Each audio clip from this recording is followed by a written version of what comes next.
Roberto Cavalli is an Italian fashion designer born in Florence, Italy in 1940. Roberto Cavalli is known for its patented printing of leather goods used by companies like Hermes. Not only is he known for his printing of leather goods, he's also known for watches, sandblasted jeans, and perfumes.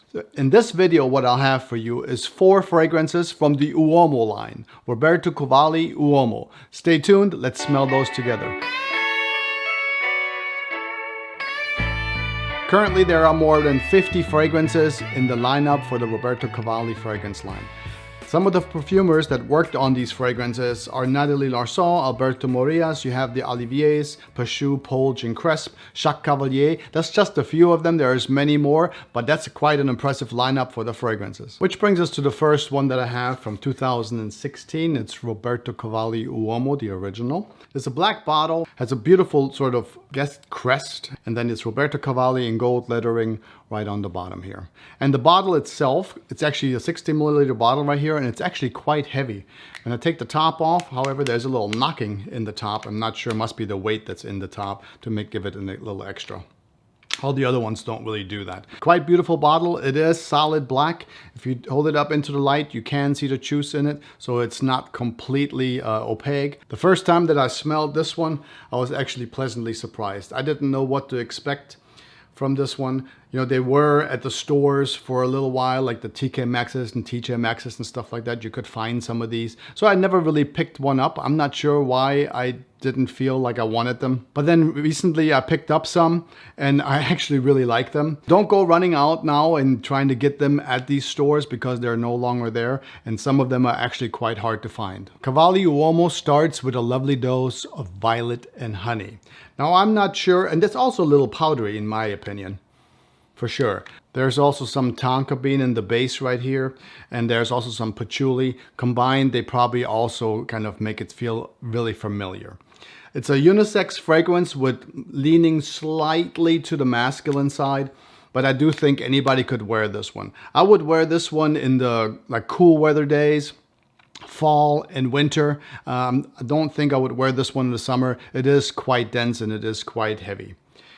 It lasts all day on me with getting whiffs from it all day long. It's actually a wonderful scent, and it is much more usable, and it has a much better performance than I thought I would get from a Cavalli that you saw at the stores. Actually a really pleasant surprise for me. So if you like violet, iris, and honey, if you can imagine that together in one fragrance, then you're really going to like this one. The next one, 2017, Roberto Cavalli Uomo, and it's called Silver Essence. The bottle stays the same. This time it's a silver or bluish gray, light enough to see the juice very easy.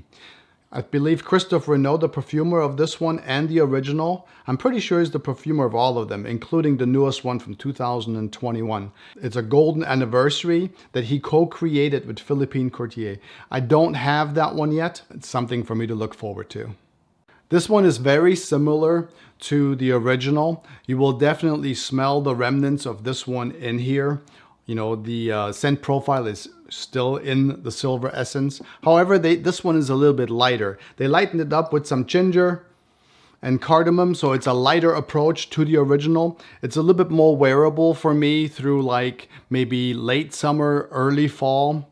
You could wear this one, you know, reaching further into the colder days, but it's sort of like a mid to late year fragrance for me, while this one is sort of the end of year, early year fragrance, if that makes any sense at all. It's a lighter approach, ginger and cardamom, to kind of lighten this one up. The base is joined with oak moss and some geranium. To me, this one is a little bit more ozonic, like an ozonic earthiness, while the original was sort of a sweet violet woodiness. Talking about this one right here. So this one is more of a sweet violet woodiness, and this one is more of an ozonic sort of earthiness. The lighter approach makes it just a little bit weaker. Now it's still going to be a solid performing fragrance, and you can smell it pretty much all day, but not quite as long as the original. Then in 2018, the Cavalli came out with La Notte. And this one is going to be a blue bottle. You can see the juice very easy if you hold it into the light. You don't even have to hold it into light, actually. You can see it very nice. And I guess La Notte, the night, so it's kind of the color of the night sky, perhaps, with some moonlight shining on it. Still got the golden lettering, and the cap and everything is the same. And the bottles, I really like the bottles. Let's give this one a spray right here. When I first got this one, I was expecting it because it said La Notte on it, you know, the night. I was expecting it to be something that is going to be even heavier, maybe more dense, maybe something to go out in. I was expecting a different fragrance. This one actually really confused me because the original DNA, whether you take from the Uomo Silver Essence or whether you take the actual original, the black bottle, this one is going to be completely different. There's a tiny little fraction of the Uomo line still in here, or the Uomo fragrance, the original, but it's ever so slight. This one actually reminds you of another fragrance that you're not going to believe. Expecting it to be like the other ones, this one actually starts out with bergamot and lavender.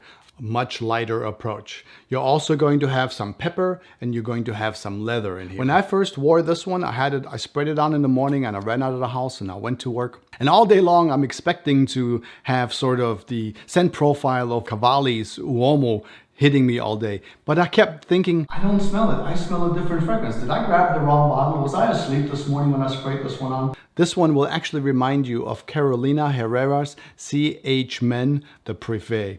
If you like the Privé, which is, if you guys remember this bottle right here, with the little flip top, these two smell very, very, very similar. Now, they're not exact clones of one another, but they smell very similar when you wear those two. If you like the Privé and you're having a hard time finding it, I think you'll be very pleased with the Roberto Cavalli La Notte. The next one we'll have is going to be Deep Desire, Roberto Cavalli. Comes sort of in a brown bottle. I actually like this one very much too. It's once again a much different approach to the line. This one right here could stand completely on its own. It wouldn't have to be in the Cavalli Uomo line at all, because it doesn't have, or it has very little memory of the original. As we got away from the first one, it was less and less of the original.